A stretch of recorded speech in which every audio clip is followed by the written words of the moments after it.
Good morning! It's a beautiful day with me, Master Hans Kua. Ito po ang horoscope for today. Happy Friday, April 25. Para sa mga pinanganak ng Year of the Rat, maging innovative sa mga solusyon na inaalok sa trabaho. Beige at 5. Year of the Ox naman tayo, simulan na ang side hustle na matagal mo nang pinag-iisipan. Magenta at 4. Kay Year of the Tiger naman, huwag magmadali sa mga desisyon pagdating sa pag-ibig. Pag-isipang mabuti. Pink at 2.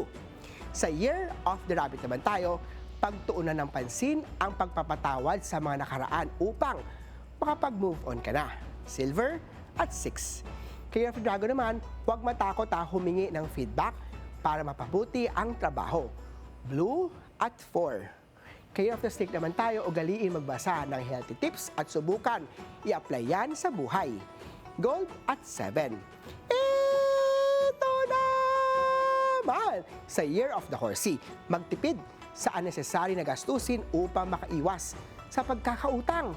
Purple at 5. Kay Year of the Ship naman tayo, ugaliin magbasa ng health tips at subukan gawin yan sa buhay mo. Orange at 8.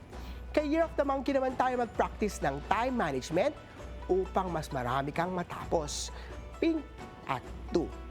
Kay Year of the Rooster naman tayo, maglaan ng oras para sa magdasal at mag-relax for peace of mind. Gray at 9. Kay Year of the Dog naman tayo, huwag magdalawang isip na ipakita ang iyong kakayahan. Yellow at 6. Kay Year of the Pig naman tayo, work-life balance is the key para hindi mapagod. Green at 1. Ako po, si Master Hans Kua. Paalala lang, ito po'y patnubay lamang. Ang tunay na swerte ay nagsisimula sa pagiging totoo. Abangan araw-araw ang horoscope of the day. Dito lang po sa It's a Beautiful Day with me, Master Hans Kua.